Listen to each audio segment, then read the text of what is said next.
Buenos días con todos, buenos días con todas. Es un gusto volver a vernos nuevamente en este programa Cultura Política, que como su nombre lo dice, sentimos que la cultura es la base fundamental para explicar la política. Que no podría haber política seria, profunda, contundente, trascendente, si es que no está involucrada y no naciera de lo que es la cultura. Y eso no lo decimos nosotros, sino viene desde los tiempos de nuestro querido José María Arguedas, a quien lo reconocemos como el padre de este programa. Amigos, hoy tenemos el honor de contar con Olinda. Olinda es una joven líder desde hace muchos años atrás y sigue siendo joven, ¿no? Además de ser una mujer bastante defensora de los derechos de la mujer y de las personas. Entonces, con ella queremos conversar sobre su candidatura. Ella es candidata con el número 1, ¿no?, por el partido político Venceremos. Entonces, creemos que va a ser una conversación muy rica y sobre todo bastante aleccionadora. Olinda, bienvenida. Te dejamos el tiempo para que puedas saludar. Bueno, gracias por la invitación. La verdad es que es importante que plataformas digitales, ¿no?, estos medios nuevos, manera de medios digitales, que tengamos un espacio los jóvenes, los líderes, para poder transmitir nuestras ideas. Hoy en día, que es tan importante discutir en verdad de las ideas más que el show que muchas veces se hacen dentro de la televisión. En realidad, Olinda, una primera pregunta que se me ocurre es lo que conversábamos en antesala. ¿Por qué los jóvenes hoy empiezan a hacer política? Porque nos hemos cansado, ¿no? Nos hemos cansado de tener a los políticos de turno que son completamente... no tienen moral, no tienen ética, vienen haciendo politiquería en el país. Entonces nosotros como jóvenes queremos cambios dentro de nuestro país, queremos oportunidades también. Entonces decidimos justamente disputar el poder político. Hoy día los jóvenes estamos disputando el poder político, haciendo también una política distinta, ¿no? Sí, es verdad. Finalmente, la política es la lucha por el poder. Así es. La política es la lucha por el control del poder. Pero el problema no está en la definición del poder, sino cómo es que se ejecuta, cómo se ejercita, cómo se distribuye o no. ¿No es por ahí? Claro, pero la disputa por el poder es también quiénes están yendo al poder y qué intereses hay detrás, ¿no? Entonces, podemos tener a jóvenes con un espíritu viejo, como los que vemos en el Congreso de la República, pero necesitamos jóvenes que renueven nuestra política y que tengan básicamente ética, moral y visión de país. Es una cuestión muy interesante el tema de tener una visión de país, porque hoy apostamos a la industrialización de nuestro país, de pasar de un país primario exportador a ser un país industrializado, ¿no? Y dentro de ese proceso consideramos importante hablar acerca de la distribución de la riqueza, de quiénes están enriqueciendo y dónde nos está faltando, ¿no? Porque recordemos que el Perú es rico, tenemos un gran PBI, pero ¿cuánto es el per cápita? ¿Cuánto tiene en su bolsillo la persona de a pie, ¿no? Los que van el día a día, están los bodegueros, los vendedores ambulantes, ¿no? Entonces ahí es donde tenemos que ver cuál es nuestra política pública, y encima de eso, en donde hay también dinámica económica, que es en la región La Libertad, lo que vemos es que hay un auge de la delincuencia que cada vez va tomando más poder, y también tenemos que eso sacarlo, ¿no? O sea, si no exterminamos la corrupción, tampoco vamos a poder terminar, en este caso, con los delincuentes que hay en nuestro país. Olinda, les viene una batalla muy dura, para ser reales, ¿no es cierto?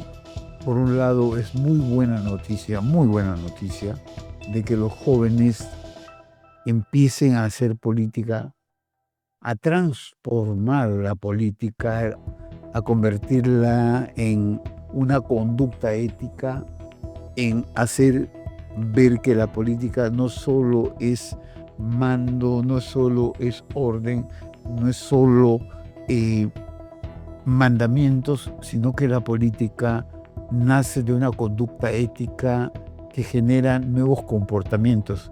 Finalmente, la democracia no es otra cosa que un sentimiento que se traduce a través de la política. Sí, yo creo que el hecho de que muchos jóvenes o personas que piensan en el cambio hayan dejado este espacio político para que sean los partidos tradicionales de siempre, copen el poder, hoy tenemos el debacle de país que estamos teniendo, pero también es importante saber que estamos en una crisis estructural, en una crisis que nos está demostrando la descomposición que hoy se encuentra dentro de nuestros poderes políticos, pero también es un tema mucho más profundo, es un tema estructural, es un tema de un cambio total.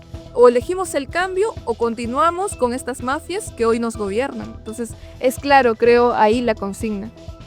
Sí.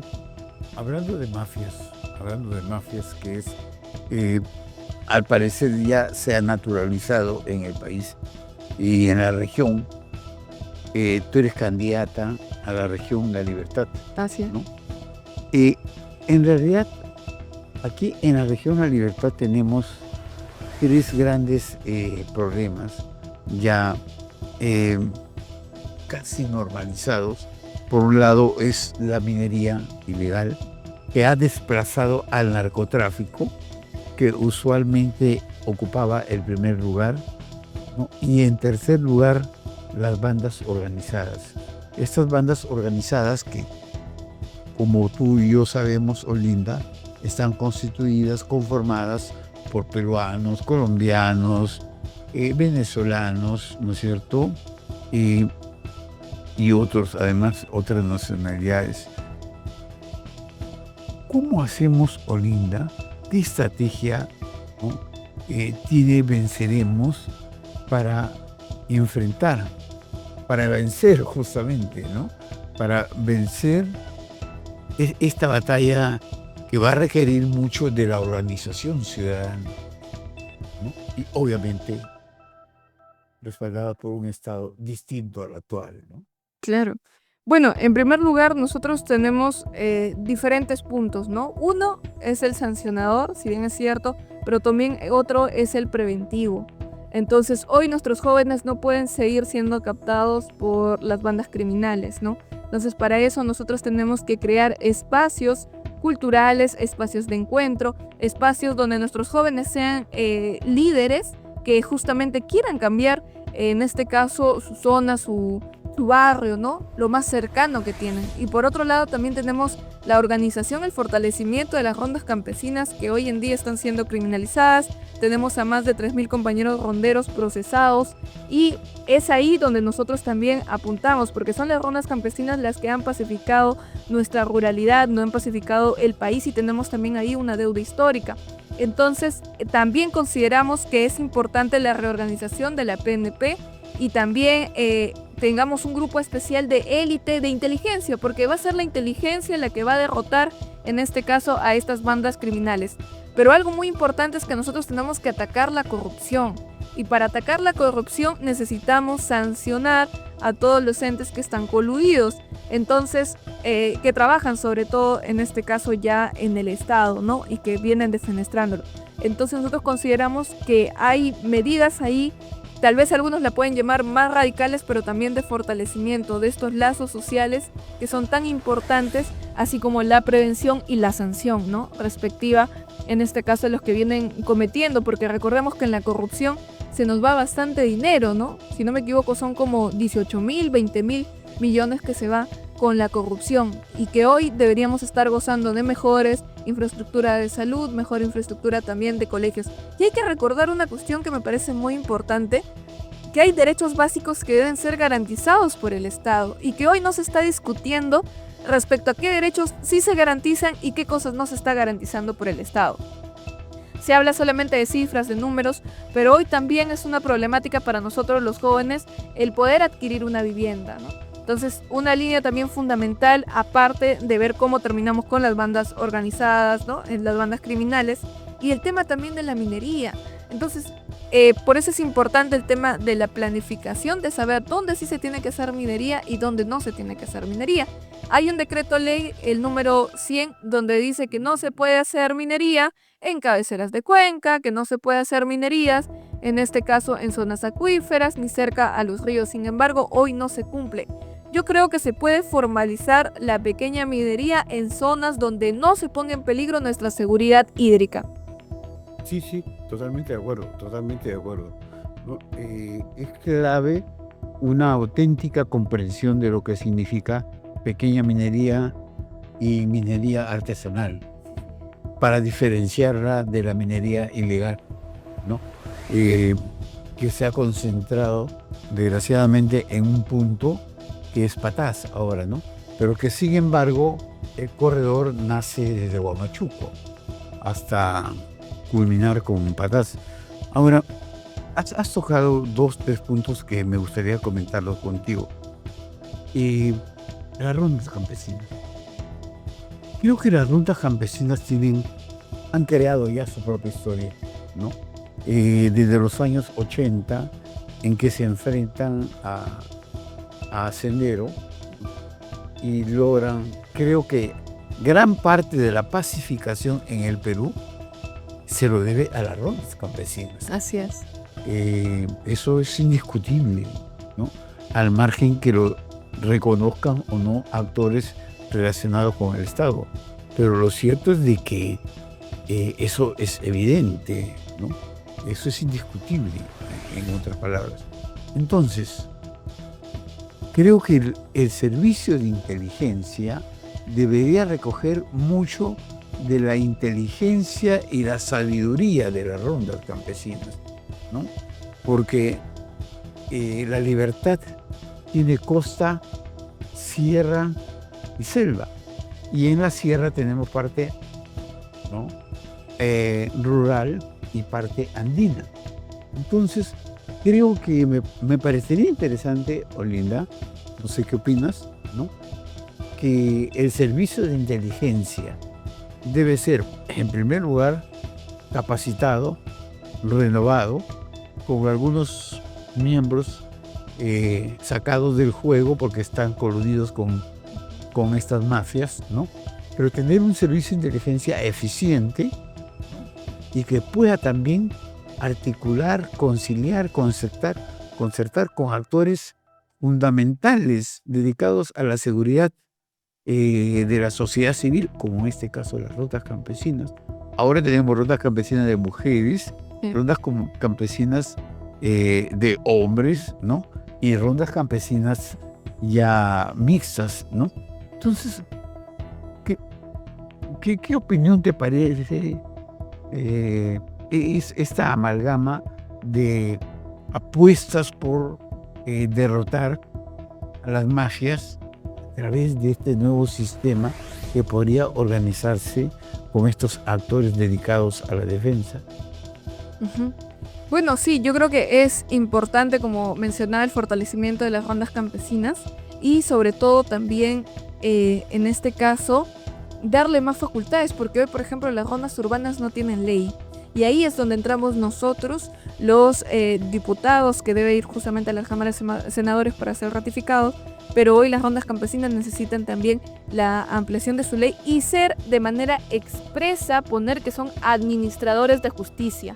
¿Por qué? Porque como no está de manera expresa, lo utilizan lamentablemente el Ministerio Público, así como el Poder Judicial, para condenar a nuestros hermanos ronderos a 20, 30 años de prisión por haber disciplinado a un delincuente, ¿no? Entonces, esa es la injusticia que hoy pasamos en nuestro país. El tema de que no se está interpretando o que ellos consideran que de manera expresa no se está diciendo que las rondas campesinas son administradores de justicia. Entonces, ahí estamos apuntando a hacer este tipo de modificaciones para respaldar a nuestras rondas campesinas del Perú. Y bueno, por otro lado también nosotros consideramos que es muy importante en el Trujillo también el aspecto cultural, ¿no? En Trujillo tenemos proyectos importantes culturales autogestionados, pero que deberían tener un apoyo, un incentivo económico para que lleguen a más jóvenes. Hoy los jóvenes están en busca de algo, y qué más hermoso que brindarles cultura, que brindarles justamente lo que hoy no vemos, ¿no? ¿Dónde está la Feria Internacional del Libro de Trujillo? No tenemos una biblioteca regional en la región La Libertad, cuando claramente necesitamos espacios donde los jóvenes puedan ir a estudiar y puedan seguir saliendo adelante.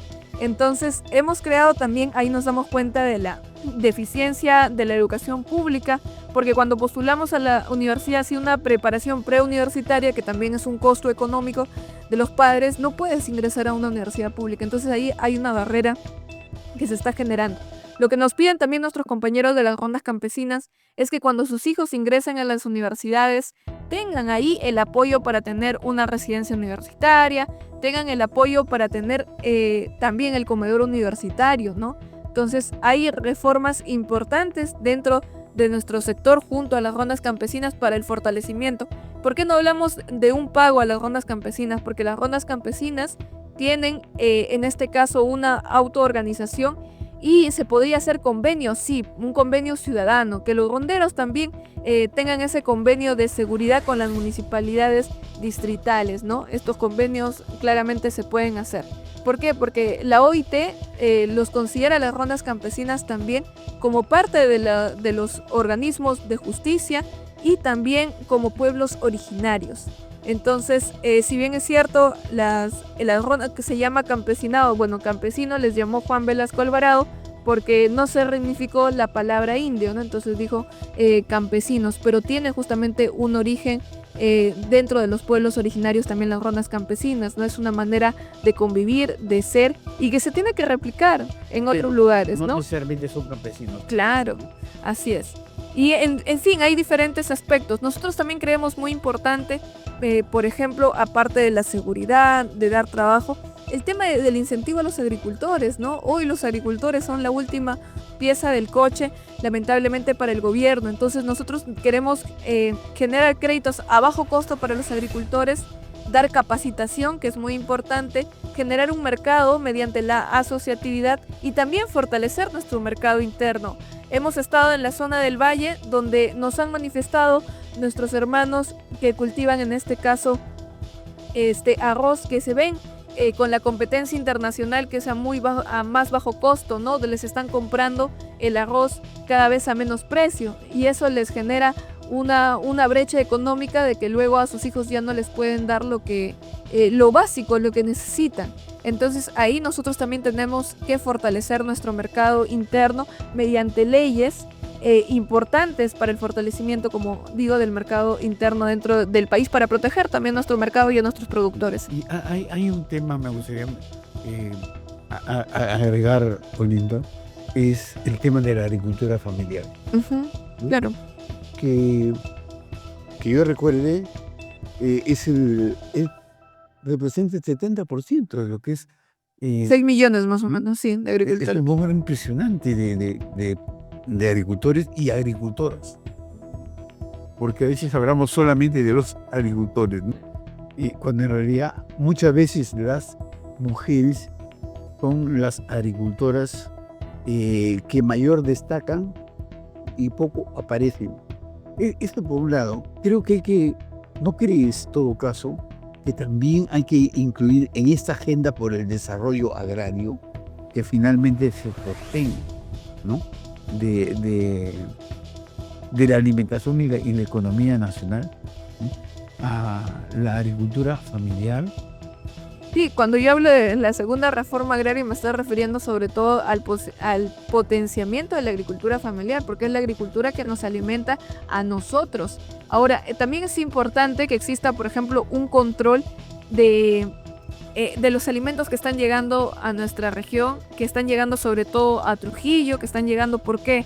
Porque se ha descubierto que como se está regando, en este caso con el río Moche, las piñas, se está regando la zona donde hay producción de frutas, también las frutas absorben los metales pesados. Y hoy cada vez más jóvenes, que las personas de menor edad están teniendo cáncer. Y eso no es coincidencia, es porque no se está ocupando de revisar qué es lo que estamos comiendo, ¿no? Y qué consecuencias estamos teniendo también en nuestra vida humana. Y es importante ahí potenciar la salud, porque si no tenemos salud tampoco tenemos nada. Entonces nosotros apostamos por poner las primeras bases respecto a una reforma de la salud, a una modernización de la salud, que va a significar que en este caso el MINSA tenga un sistema también para poder llenar las historias clínicas de los pacientes. Eso nos va a permitir reducir justamente la burocracia que hoy tenemos dentro del sistema de salud.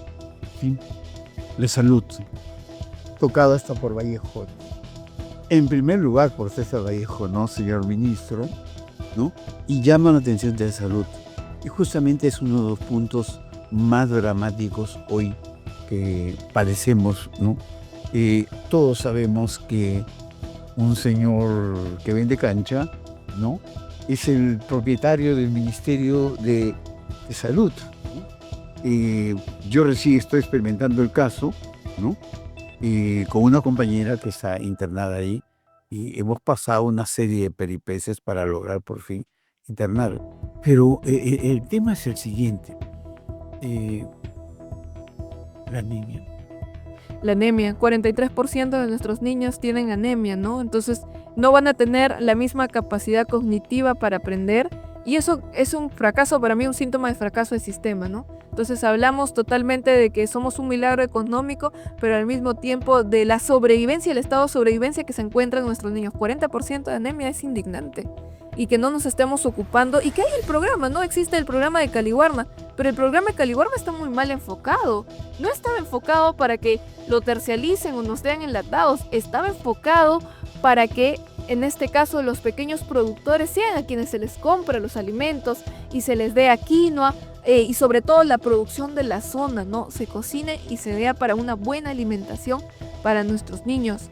Y hoy estamos atravesando, yo creo, en ese sentido, el mayor descuido del Estado. Tanto también de no generar oportunidades, porque recordemos que están en Lima protestando los jóvenes porque les prometieron 20.000 becas y hoy solamente el Estado les está dando 2.000 becas. Entonces, claro, es una burla, pero al mismo tiempo también ellos son los que se ven enriquecidos, son los que aumentan su presupuesto, y claramente eso ya es indignante, ¿no? Entonces ahí tenemos dos factores. Una, el de la prevención del tema de la anemia, porque es una irresponsabilidad del Estado, es responsabilidad del Estado que nuestros niños tengan anemia. Y también la otra es la generación de oportunidades a nuestros jóvenes que se encuentran calificados y muy cualificados también. Recordemos que tenemos a nivel nacional colegios de alto rendimiento, donde cada vez los chicos están queriendo, ¿no?, ir a estudiar fuera del país, tienen grandes expectativas, pero hoy el Estado no les garantiza tampoco eso. Recordemos que en la Universidad Nacional de Trujillo, a los chicos que estudian física pura o matemática pura, los termina becando el Estado brasileño y no el Estado peruano, ¿no? ¿Por qué? Porque son jóvenes que se encuentran muy preparados. Tenemos ahí a Heraclio, a Edwin, a chicos que hoy son ya doctores, ¿no?, de matemática pura, y se han quedado allá de profesores, se han quedado en este caso porque tienen mejores condiciones de vida, y lamentablemente eso el Perú no lo está dando, ¿no? Entonces nosotros sí hacemos un llamado en ese sentido, y también queremos cambiar las cosas mediante leyes para que se pueda seguir generando, en este caso, becas, oportunidades a nuestros jóvenes, y también oportunidades de trabajo, porque hoy encontramos a 1.5 millones de jóvenes que no estudian y no trabajan. Entonces, yo como Estado, ¿qué le estoy dando, no? Los tengo censados, los tengo mapeados, estos chicos, ¿cuáles son sus potencialidades? ¿Qué pueden hacer? ¿Por qué no darle la oportunidad en los institutos públicos, ¿no? ¿Y por qué? Porque la educación, lamentablemente, cada vez se ha visto copada por educación privada, pero la educación pública no es el incentivo que se le está dando. Recordemos que en el gobierno de la señora Dina se ha recortado el financiamiento, en este caso a la educación pública, ¿no? Y sobre todo también al tema de las artes. Entonces ahí yo creo importante que tenemos que seguir potenciando la educación en todo sentido. También infraestructura pública, que tenemos deficiencia. Hay un tema que tocaste que me parece muy rico. Y bueno, Trujillo es conocido por la ciudad madre de cultura, Claro. creadora de cultura. Y sin embargo, alguien que fue gobernador cerró la escuela de ballet, ¿no? Claro. Conozco a una chica, una jovencita, que está en la lista de entrevistadas, y justamente ella aprendió a bailar ballet en esta escuela, ¿no? Bibliotecas. Y don Pepe Mujica, que tú lo recordarás bien, Sí, ¿no? claro. Don José Mujica, un maestro, ¿no? Un genio, lleno de sabiduría y humildad. Él decía, con respecto a la corrupción, si tú quieres hacer dinero, bueno, dedícate a hacer negocio, Ujú. porque la política es para hacer servicio, Claro, es para servir, así es. ¿no? Entonces, creo que por ahí va el principio de la ética, el principio de la conducta solidaria, del compromiso político, ¿no es cierto?, de esta nueva juventud que va emergiendo y que, bueno, si algunos están de acuerdo, bien, y si no, también debatamos, pero lo que se debaten son ideas, no insultos, como lo estamos viendo hoy, ¿no? Volviendo al tema de la cultura, ¿qué te parece que venceremos o cuál es la propuesta que tiene venceremos frente a ello ahorita? Bueno, nosotros consideramos que desde Venceremos tenemos que exonerar, por ejemplo, de impuesto a los libros, que me parece tan importante que los libros estén al alcance de todos, ¿no? No podemos hablar de un país donde supuestamente la gente no lee cuando no tiene para comprar estos libros, por un lado. Por otro lado, también nosotros consideramos que desde la política nacional tenemos que ser, en este caso, una ley para que de manera obligatoria se tenga que haber ferias de libros en todas las regiones de nuestro país si queremos incentivar, en este caso, la lectura, ¿no? Porque estamos ahí también cada vez más recortados. Y por otro lado también es importante las bibliotecas públicas, porque recordemos que a nivel distrital, a nivel provincial, cada provincia debería tener su propia biblioteca pública donde los jóvenes puedan tener actividades de encuentro. Hoy nosotros consideramos, por ejemplo, que debemos cambiar incluso hasta de método de concepción de los colegios públicos. Hoy los colegios públicos solamente dan servicios para los jóvenes que van a esos colegios públicos o el instituto público. Sin embargo, un instituto público hoy puede tener, por ejemplo, ¿no?, una biblioteca grande que podría dar servicio a su distrito, ¿no?, que no solamente lo utilizan los alumnos. Pero podríamos ahí ver un tema de más inversión económica. Los institutos públicos también tienen una sala Zoom que podría estar al servicio también de los ciudadanos. También a un instituto se le está considerando, según el último reglamento, un polideportivo. Entonces son tres elementos importantes que pueden ser, ¿no?, elementos, ejes articuladores entre los ciudadanos y un espacio que podríamos abrir de manera semipública de los institutos en los institutos públicos, ¿no?, en los colegios. También los colegios están siendo simplemente paredes y no hay plazas públicas hoy de encuentro donde hagamos estas diferentes actividades. O por otro lado, también nosotros hablamos de los incentivos a los diferentes sectores. El cine necesita también ser potenciado. En nuestro país hay mucho talento del cine. Y hoy hay leyes que recortan eso y están promovidos lamentablemente por este conservadurismo, por las personas que consideran que el arte, que la cultura no son importantes para nuestro país. Hablamos también de una pensión para los diferentes sectores de los jubilados en las artes, porque recordemos que el artista que ha estado en exposiciones nacionales e internacionales no tiene jubilación. Son de las personas incluso más olvidadas, los escritores, ¿no? Y debe ahí haber un censo nacional donde por lo menos se pueda garantizar un sueldo mínimo.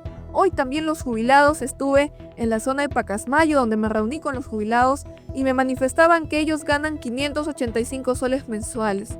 Y eso no les da para vivir, ¿no? Y si se enferman no tienen ni siquiera para pagar, en este caso, alguna clínica, porque recordemos que en salud formas un montón de fila, a veces te atienden ya cuando te estás muriendo.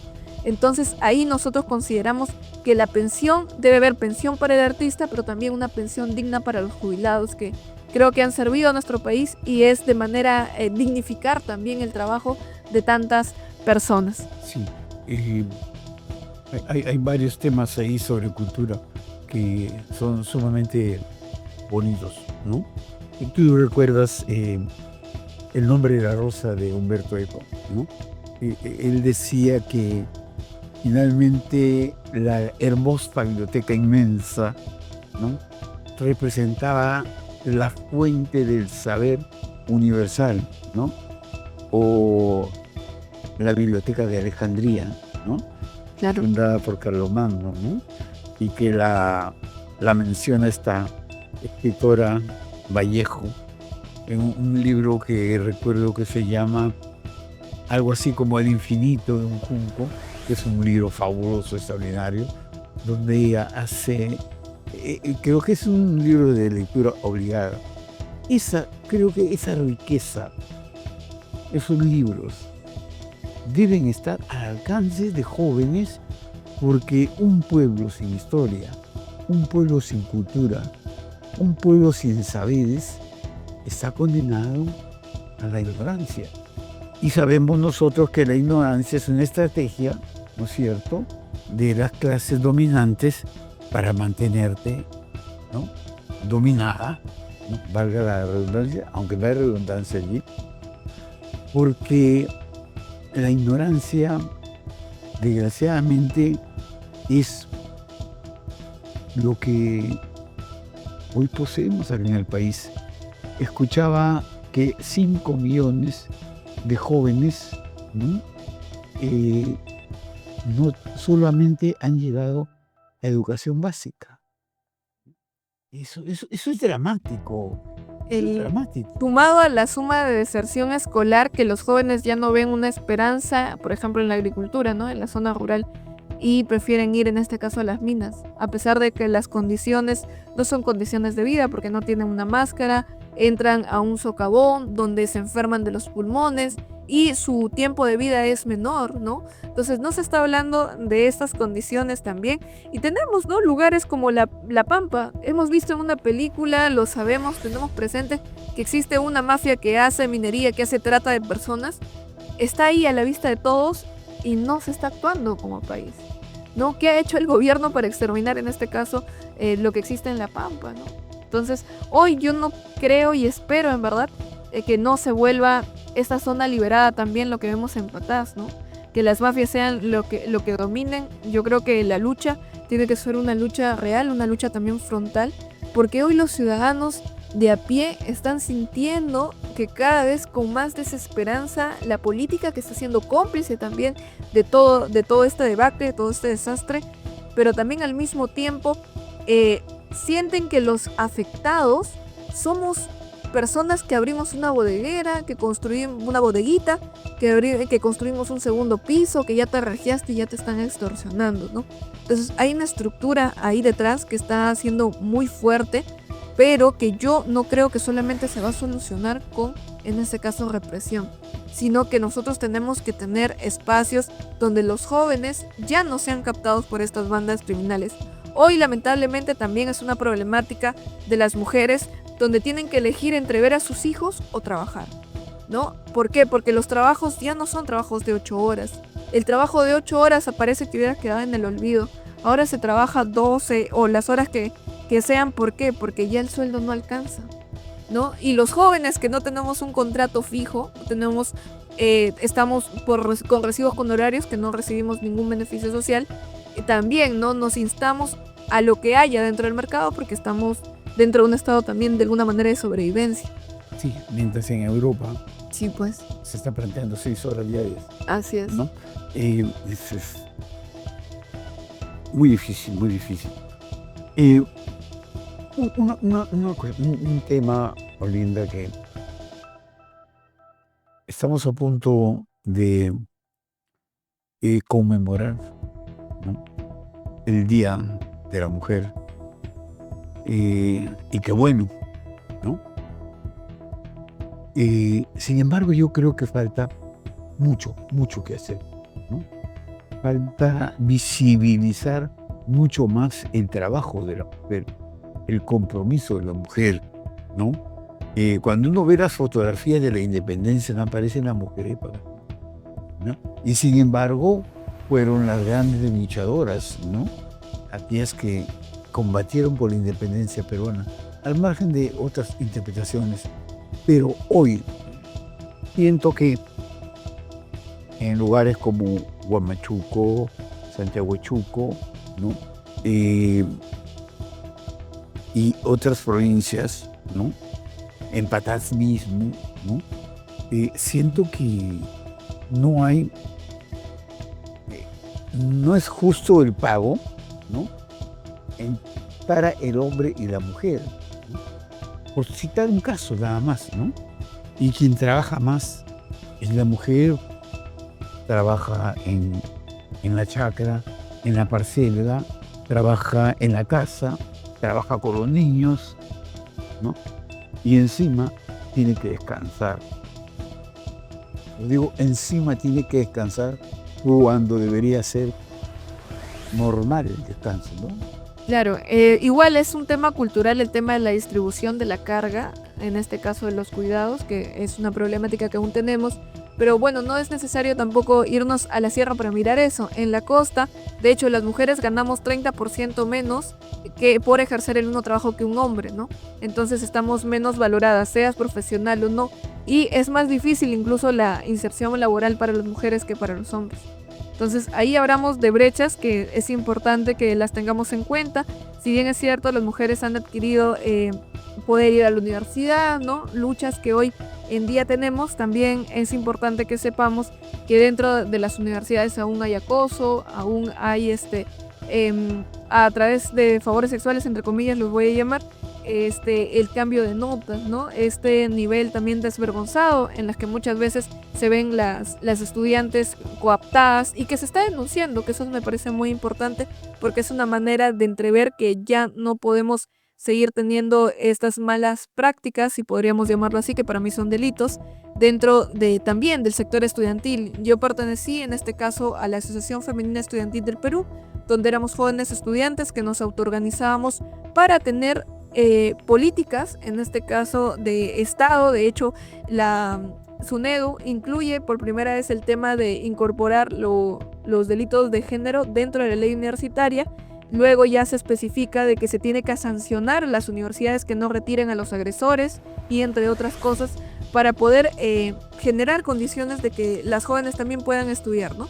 Entonces, con tranquilidad, de alguna manera. Entonces, hemos tenido visibilidad también en la región La Libertad, hemos tenido casos en la UNT. De hecho, la universidad, la UPAU, fue sancionada por no tener un reglamento de género para poder lidiar, ¿no?, con los problemas también dentro de las universidades. Las problemáticas son múltiples. Sin embargo, nosotros también sabemos que muchas mujeres madres hoy están preocupadas porque sus hijos tengan oportunidades para estudiar. Y esa es una de las principales demandas que nos han dado las mujeres cuando nos hemos reunido con ellas, ¿no? Entonces yo no pude estudiar, pero yo sí quiero que mis hijos, mis hijas tengan esas oportunidades hoy. Sí, es verdad, es verdad.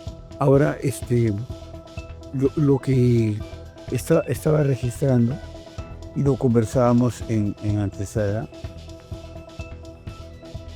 qué difícil el proceso electoral, ¿verdad? Sí, totalmente. Es difícil el proceso electoral por dos cosas. Una, por las condiciones que han generado, que han dado, que tengas 3 diputados, 7 senadores, que pases una valla electoral del 5%, que eso termina, la verdad, haciendo que los primeros, los que queden primeros, sean los que tengan la mayor parte de la torta y puedan decidir, claro, en la Cámara de Diputados, en la Cámara de Senadores, terminan acumulando todo el poder político, ¿no? Entonces, este cambio que se ha dado, recordemos que ha sido también en beneficio de los que hoy son congresistas, porque el 80% está yendo a reelegirse hoy por los partidos tradicionales, de los que la gente está hablando, por estos no, pero hay que recordar también quienes se están camuflando hoy también por estos no. Hay partidos tradicionales que han generado como su brazo y que hoy también están en este caso yendo a ser también congresistas, ¿no? Entonces yo creo que ahí es importante recalcar que así como les regalan, porque regalan un montón de cosas, de souvenirs, nos roban 3, 4, 5 veces y también nos roban las oportunidades, ¿no?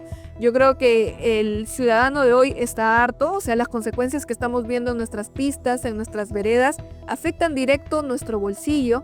Recordemos que las pistas de toda la avenida Perú que están hecho un hueco, hoy nos están cobrando mal los taxistas porque se están malogrando sus resortes, ¿no? De sus carros, entonces nos están cobrando más. Y encima de eso, sumado a lo que se está viendo en el sur, en el gasoducto, ¿no? Que pudo haberse prevenido, sin embargo no se le da un mantenimiento. Entonces ahí lo que necesitamos también es un estado fiscalizador porque no se está cumpliendo, como digo, la medida. Es más, el Congreso de la República tiene la función de fiscalizar, sin embargo no lo hace, ¿no? ¿Cómo es? Justamente iba a eso, ¿no? A ver, ¿cómo decirlo de manera decente? Tenemos un Congreso con el 2% de aprobación, o sea, 0%, ¿no? Y sin embargo, ayer leí una frase muy bonita y dramática, ¿no? Que no se necesita ser dictador para eliminar la democracia. Y justamente es el ejemplo de Perú. Es un estudio hecho en base a la realidad peruana. Entonces, ¿cómo desde su organización política, por un lado, recuperamos lo que era la democracia? Entiendo yo que la hemos perdido, no sé si coinciden ustedes, ¿no? Por un lado, ¿cómo recuperamos la democracia? Y por otro lado, ¿cómo derrotamos en la libertad la criminalidad que se ha apropiado, ¿no?, del espacio público? De tal modo de que prácticamente vivimos lo que se llama una sociedad del miedo, ¿no? Una sociedad del miedo, como lo definió un escritor peruano, ¿no? Y venceremos. ¿Qué opinan en este caso, Olinda? Yo creo que hemos tenido una democracia representativa, entre comillas, porque cuando sale a protestar las personas a las calles ni siquiera les hacen caso. Y lo que nosotros necesitamos y proponemos es una democracia participativa. En este caso, que los ciudadanos tengan un rol principal. ¿Por qué? Porque recordemos que en el año 2021 nos quitaron, en este caso, el derecho a referéndum. El Congreso de la República hizo una modificatoria y también, ¿no?, es importante que hablemos de que hemos tenido, en este caso, algo muy importante, que ha sido que el Congreso ha legislado, ha generado una nueva constitución prácticamente a puerta cerrada, ¿no? Atrás de todos y sin consultar a los ciudadanos, ¿no? Hoy han hecho de la Constitución del 93 una nueva constitución sin que el pueblo peruano esté enterado de todos los artículos que han cambiado. Y esa, para mí, es el mayor acto de facto, de síntoma de, ya no de democracia, ¿no?, sino de dictadura congresal, que hoy es lo que vivimos dentro del país y que beneficia a unos cuantos. Ahora, nosotros, ¿cómo vamos a afrontar el tema, en este caso, de la delincuencia y de la corrupción? Yo creo que, como le dije, en medidas drásticas. En primer lugar, dentro de los artículos de la Constitución Política del Perú, dice que tenemos el artículo de traición a la patria, ¿no? Entonces, yo creo que la corrupción también debería estar estipulada dentro de estos artículos para ser drásticos respecto a la eliminación de una mala práctica que hoy cada vez es más común y más normalizada socialmente, ¿no? Entonces nosotros también necesitamos generar nuevos espacios, pero también una nueva política de idiosincrasia, ¿no? También la esperanza va a tener mucho de quién dirige este proceso, quién va a ser quien va a encabezar el proceso donde no se normalice la corrupción, el que nos maten, nos asesinen, nos extorsionen, ¿no? Entonces ahí también nosotros proponemos la derogatoria de las leyes pro crimen, que son las que están poniendo en un estado de descomposición, en este caso, al sistema político que estamos viviendo. Sí, y hay un tema ahí, Olinda, cuando las conversaciones son muy buenas, el tiempo se va tan rápido. Deberíamos hacer las malas para que dure más. No, entonces creo que estamos coincidiendo en varios puntos, ¿no? Solamente quería señalar, ¿no?, que son complementarias la democracia representativa y la participativa, porque una representación ya está obligada a convocar, o una participativa está obligada a ser ente representativo, sobre todo en un momento en que tenemos la dictadura de un parlamento que luego se va a convertir en la dictadura de un senado, ¿no? Que es el nuevo escenario que se nos viene. Una última pregunta, Linda. ¿Cuáles son las expectativas de Venceremos para esta... ¿Qué ofrece Venceremos, ¿no? Desde tu responsabilidad como diputada? ¿Qué ofrece a la libertad? Sobre todo en el tema de, 1, minería, y 2, inseguridad. A ver, como programa de gobierno. Sí. Como programa de gobierno nosotros tenemos 2 cosas. Una, como ya había mencionado, el tema de un grupo élite del servicio de inteligencia que no esté contaminado por los malos elementos, ¿no? Donde nos permita justamente atacar el crimen. Y 2, tenemos la parte del fortalecimiento de, en este caso, de las rondas campesinas, ¿no? Como un respaldo tanto jurídico para que puedan ejercer justicia en sus territorios, así como darles, en este caso, las herramientas necesarias para que puedan cumplir con su trabajo. Nosotros consideramos esas 2 cosas fundamentales para atacar el crimen organizado, ¿no? Entonces, y liderado obviamente con el presidente de la República, porque es una decisión política también, el tema de acabar con el crimen organizado. Empecemos con los migrantes. Y con los migrantes, yo creo que le han dado puerta abierta, pues ahí PPK, nosotros tenemos que pasar por un proceso de, en este caso, de ver si, en qué circunstancias se encuentran. Entonces, si son personas trabajadoras que están aportando, en este caso a nuestro país, no vamos a tener ningún problema.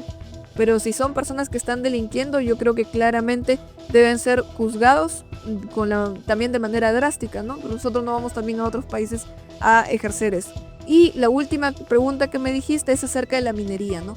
Hoy nosotros consideramos que la pequeña minería tiene que ser formalizada, pero de manera que en zonas que no afecten nuestra seguridad hídrica. Nosotros estamos a favor del desarrollo, estamos a favor de que se haga minería, pero de manera responsable. Entonces el pequeño minero también va a tener ese espacio. Nosotros hablamos de concesiones ociosas. ¿Qué significa?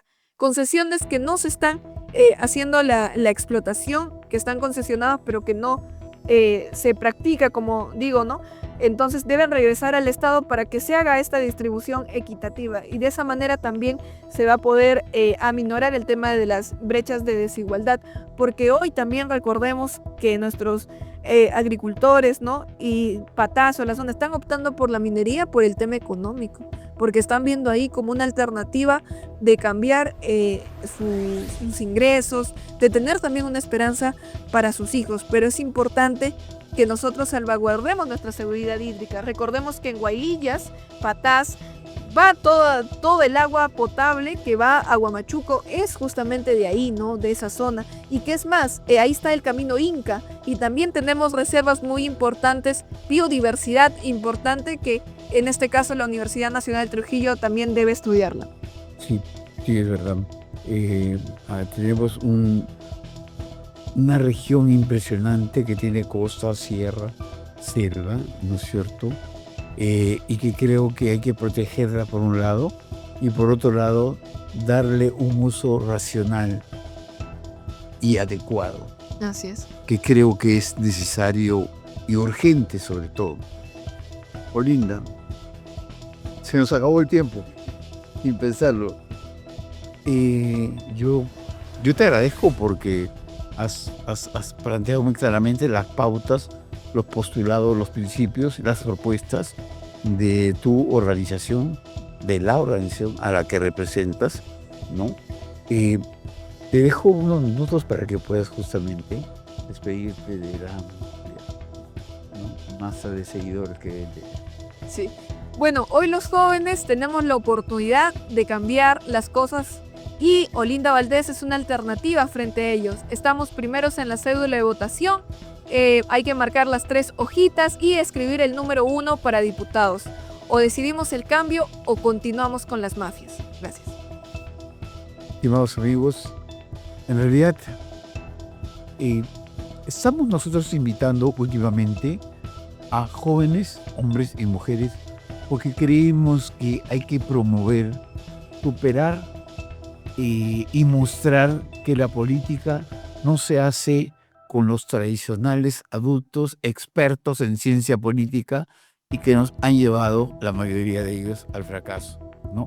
Creo que es el tiempo de los jóvenes, creo que hay que renovar la política y la política se renueva con nuevos postulados, con nuevos principios y nuevos actores, que en este caso son los jóvenes. La llamada generación Z nos dio un ejemplo de lo que hay que hacer para adelante. El camino es largo, sí, es verdad, pero se haría mucho más corto y mucho más hermoso si es que estamos acompañados, liderados u orientados por estos jóvenes que hoy por primera vez están interviniendo en política o puede ser segunda o tercera. No nos interesa las veces en que estén participando, nos interesa que vayan sembrando esperanza, que vayan sembrando actitud solidaria, que vayan sembrando una conducta ética, porque la política sin ética no es política, sino simple venta, simple mercado persa, donde todo se compra y todo se vende. Y de eso ya estamos cansados.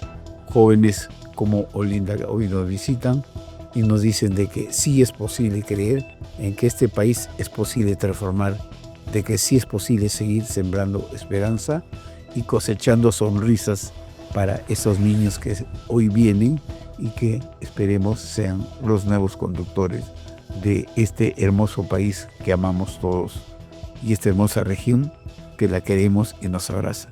Muy buenas tardes con todos ustedes.